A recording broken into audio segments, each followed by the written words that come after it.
Jonaput kívánok. Hogy vagy? Jó? Hmm. Hmm. You know, whoever was sitting around one day and had an idea to make something and call it biscotti, they knew what the hell they were doing. Oh boy, that's hot. Goodness gracious.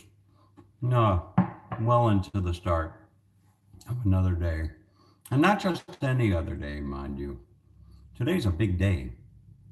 Today, I'm going out into the world of Australia.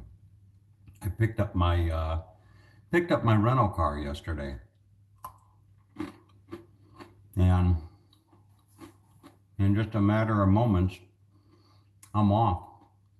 I'm off to see the Wizard of Oz, down in the land of Melbourne.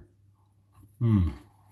After all this time, I'm going to the land of Oz via the Sunshine or via the Gold Coast, Byron Bay, Nelson Bay, Bondi Beach, Canberra, and who knows what else is in between. But I got to tell you, it's exciting. I was lying in bed last night, and I found myself thinking back to the anticipation of taking this trip, and that's good. It's hot, but it's good. But I found myself thinking back to the anticipation of taking this trip, and I remember thinking about the whole coronavirus and should I go or should I not go, and everything like that. And there's a fine balance in life between keeping letting fear keep you from doing things that you want to do, and using a little common sense and caution. And it's not always easy to discern between the two, between what is what when fear is keeping you from doing something as opposed to just a little common sense and knowledge and information. But as I was lying in bed last night, I found myself thinking about that. I thought, what if? I mean, mind you, I'm only about 2 weeks, 3 weeks, I think, 3 weeks. I'm only 3 weeks into this adventure. This I don't know how many weeks it's going to be, 8 weeks, 12 weeks, something like that. But I'm only 3 weeks into this adventure. And think about everything that I've done. For those of you that have been following me, from day one, this hat looks good, doesn't it? This hat looks really good. Maybe I should buy 5 or 6 of them. Oh, goodness. But the hat was only $12 Aussie dollars, about $8 or something like that. The exchange rate is $1 is one and a half Aussie dollars. So if you buy something for $20, you're essentially, I think, getting it for half price or something like that. But so the American dollar is strong. And but anyway, so I was thinking about that last night, and I was just thinking about my timing, and I was trying to plan my trip in my head. And I do that. I throw ideas at the wall like one would throw darts at a dartboard, and some of the ideas stick and some of them don't. And last night I think I hit a bullseye, and that is I have a car. I'll show you the car in a moment, but I have a car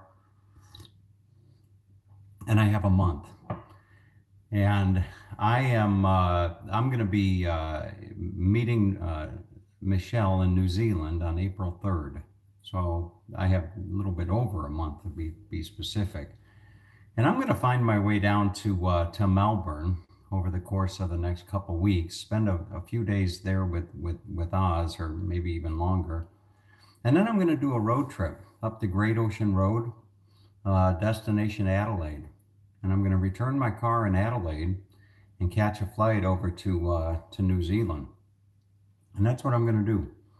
And I don't think I'm going to fit in Hobart or Perth. I may fit in both of those locations after New Zealand. We will see.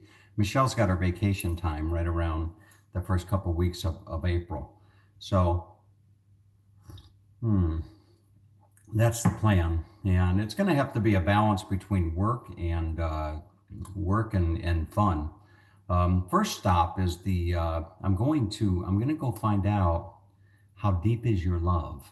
I'm I'm going to BG's Way in Red Cliff here on the way down to the Gold Coast. I know that Melissa, she absolutely loved the Bee Gees. And I know Mark was a big Bee Gee fan also, though he probably wouldn't admit it.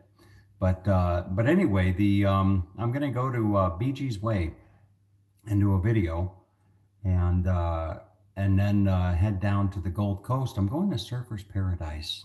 Surfer's Paradise, home of the world famous Surfer Paradise meter maids. And I don't know if I'm going to meet any meter maids. I don't know if I'll even see any meter maids. I think that they're in limbo right now. The city council, I think, maybe is preventing the meter maids from mm, doing their thing. For those that you don't know, the meter maids are these beautiful girls that walk around in these itsy bitsy teeny weeny, I don't know if they're yellow polka dot bikini or not, but they're bikinis. Um, and I was always curious to go do a video of them. That would be something that would be a lot of fun to go do. So I'm staying in Surfer's Paradise tonight and tomorrow night.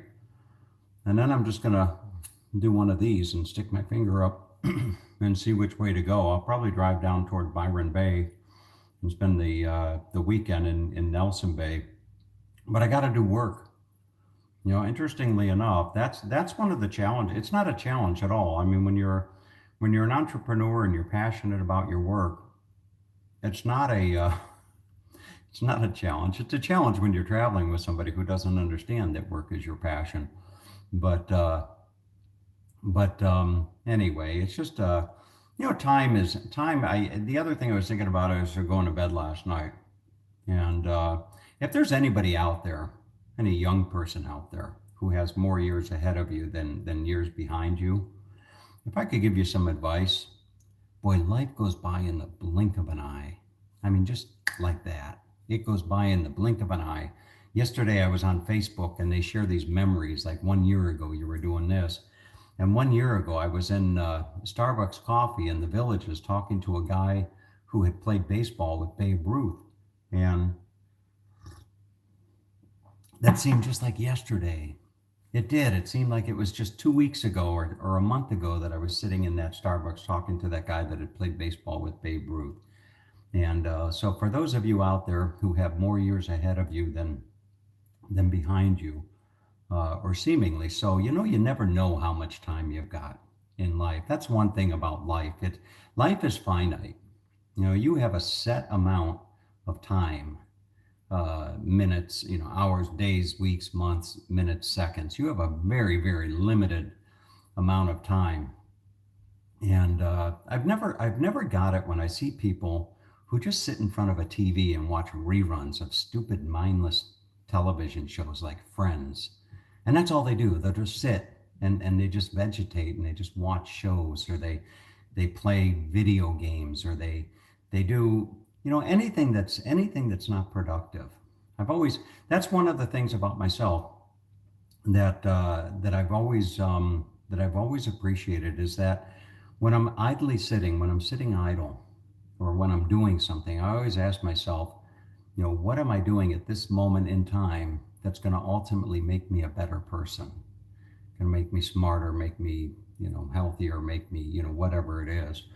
And that's always been my mindset. And that's not to say that, there isn't something to be said about, relaxing, because you got to find a balance between, working and what have you. And there's something to be said about relaxing. But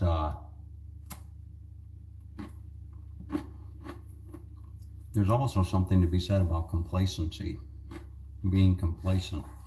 And boy, if I had any regrets in life, it would be looking back when I was in my 20s, my 30s, always thinking, oh, I've got plenty of time. I got plenty of time. There's a lot of time to figure this out.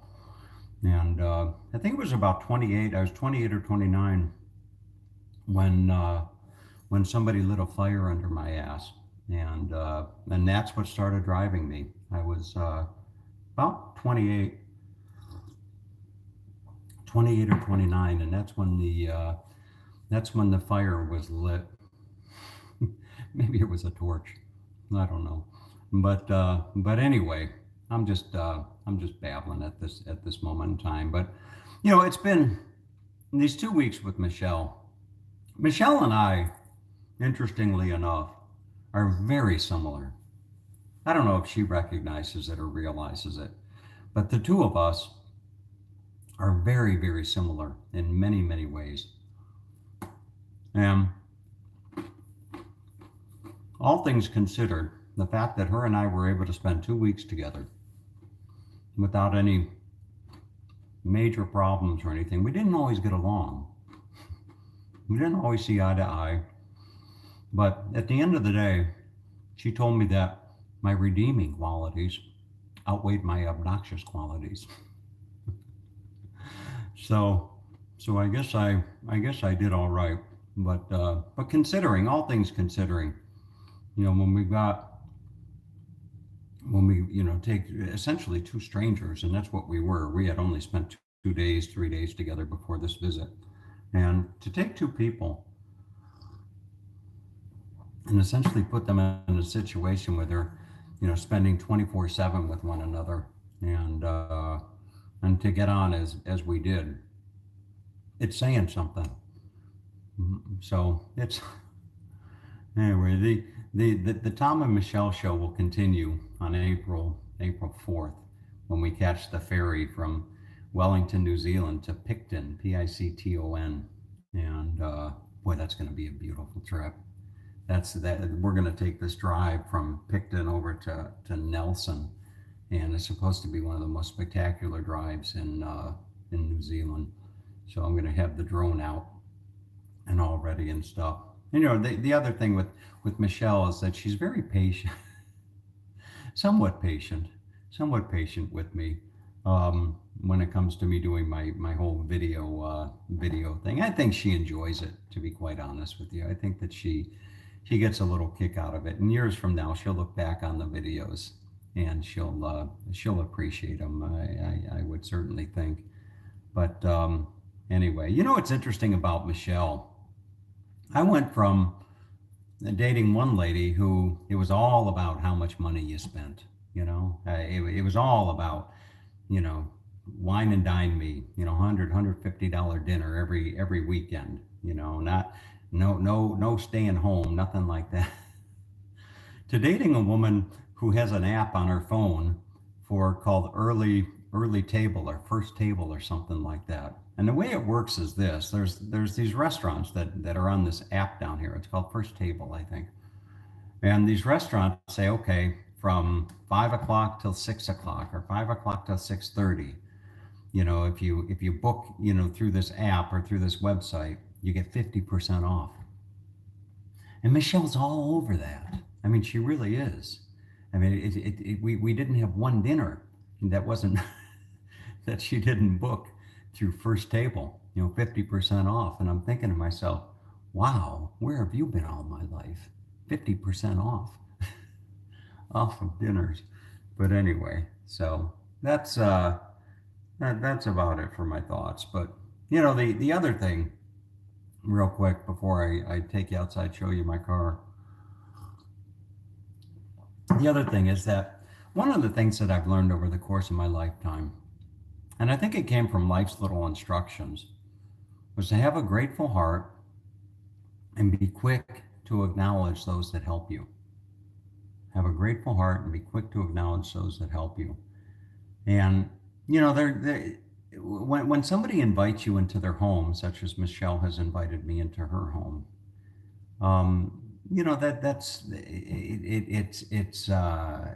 to me, being a guest in somebody's home is probably one of the most wonderful things that somebody can do for you. To welcome you into their home, to welcome you into their space, and share their home with you. And it's something that I've always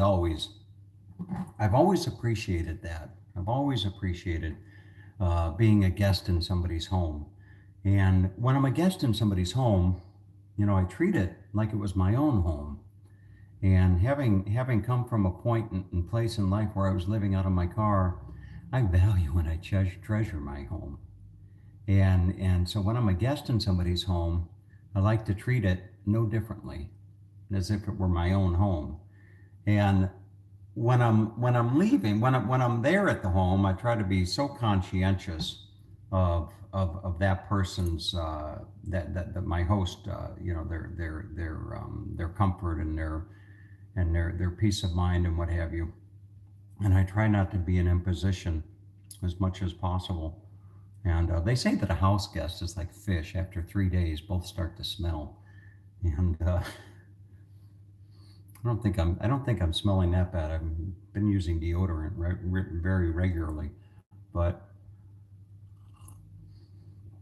anyway, no, it's just with Michelle and she has a roommate here, and the two of them welcome me into my home, or their home, I should say. I'm so appreciative of that. It's like you wouldn't believe. So today, I thought, hmm, what I'm gonna do. I woke up today, and I thought, you know what? I've been with Michelle now for 2 weeks, and I haven't gotten her any flowers. And somebody once told me women like flowers. I like flowers too. Sometimes I buy flowers when I go to Costco. Sometimes I buy flowers and put them in my home just because I like them. So I woke up today and I thought, I'm going to get Michelle some flowers. But that's easier said than done, because I had to venture out there in my car with the steering wheel on the wrong side.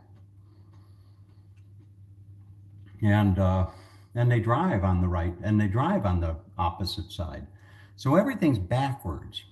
And you know what? The steering wheel on the one side of the car, I can adjust to that.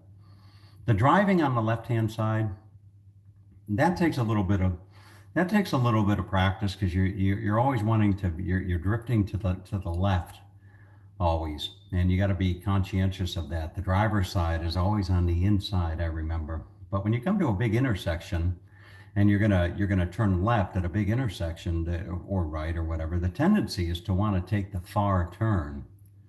And I almost did that when I went to get flowers.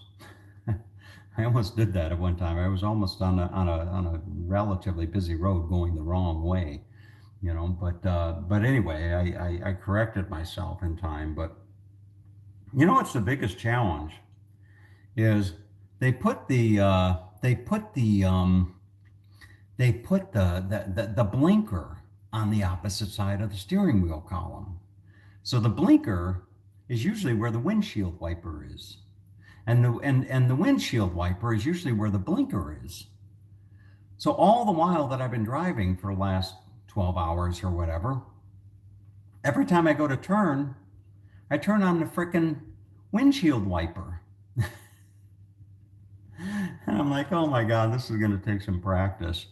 But I'll tell you, I'm probably going to have the squeakiest clean windshield in all of Australia. I mean, I'll probably be pulling up the parking lights or to stop lights and stop signs, and people be getting in my car and they'll be saying, damn, your windshield is spotless, dude. It's really spotless, mate. You got a spotless windshield. But, oh, goodness gracious. All right, so I need to get on with my day. I've got an Airbnb. Can't leave any crumbs. I gotta look at all the crumbs, make sure I don't leave anything on the countertop. Nothing like that. Let me turn the camera around and I'll show you if I can do this. There you go. Okay. So, put on my glasses. So this is what Michelle's gonna, can you see that? No, it's not, okay, there we go. All right. So this is what Michelle's going to come home to. I went and I got her some nice, I guess these are lilies is what they're called. So I got her some nice lilies, and I left her a sweet little note telling her how beautiful and special she is. And she has tea every morning. Every morning she has tea. So I thought to get her a really nice teacup. You see? So she'll have a nice teacup to have her tea in the morning. And if she's like me, when people have brought me a teacup or a coffee cup, I always think about them when uh, when they come. But anyway, where are my keys? I was picking up my keys yesterday. I was picking up my keys, and I asked the guy. I said, "You give me an extra set?" And he said, "No." And he said, "What happened?" I said, "What happens if I lose them?" And he said, "Well, that wouldn't be good. It cost about $1,000." And I'm driving around thinking to myself, "Uh-oh." So you know what I did is I used a luggage tag. I just took a luggage tag and put it on my keys. So if I ever lose these keys, God forbid, you know, return for a reward. Oh, goodness gracious. So, anyway, I got to be honest that part of the consideration of the flowers was that I'm taking my biscotti. I mean, I can't do my show without my biscotti. And I know Michelle, she took everything out of the cupboard and said, okay, I put all your stuff out on the cover, but she didn't put the biscotti out there. And I thought, that's interesting. But no, I left her half the biscotti in the container. But I'll show you the car that I rented, and I might as well let you say goodbye to Sam. There's Sam. Goodbye, Sam. Huh? Yeah, good girl. Good girl. Oh, you're a beautiful dog, Sam. You're a beautiful dog. Hmm? Yeah. All right. So the car that I got, it's a rather nice. It's going to be a rather nice car to do the Great Ocean Road in, and do the whole trip in, as a matter of fact. So they set me up with it's a Mitsubishi, I think, right here. So here's my car. I had rented a tiny little one, like an economy or something, some tiny dinky little car, kind of like something like this, But they upgraded me. So this is what I'm going to be touring the land down under in. Is my Mitsubishi ASX or something like that. So there's the ride. Steering wheel on the opposite side of the car, and off we go. Off we go to see the wizard in the wonderful land of Oz. But first stop is the Bee Gees Way, and I think I used to listen to the Bee Gees a little bit when I was growing up. I can't say that I was crazy about them, but I think it's all that you ever heard it's all you ever heard on the radio. So, all right, what else? Oh, before I forget, a quick closing thought. Like I was telling Michelle yesterday, I know that sometimes I can be rather prolific in uploading the videos, and I I upload the videos as quickly as I can, just because I'm doing them for optimization. I'm doing them for the Google, the Google thing, the revenue. You see the ads and whatever. And it wouldn't surprise me if people don't watch each and every video that I upload. And but stuff like the dog show, the dog surfing, and all that kind of stuff. And playing with the drone, was that drone shot I did yesterday fabulous? I'm starting to get the hang of it. It's tricky. It's the controls are really sensitive, and sometimes you lose sight of the drone, and you're flying by the instruments, so to speak, and that can be quite a challenge. But anyway, so with all that being said, time to get on with the show. So let's go see Australia.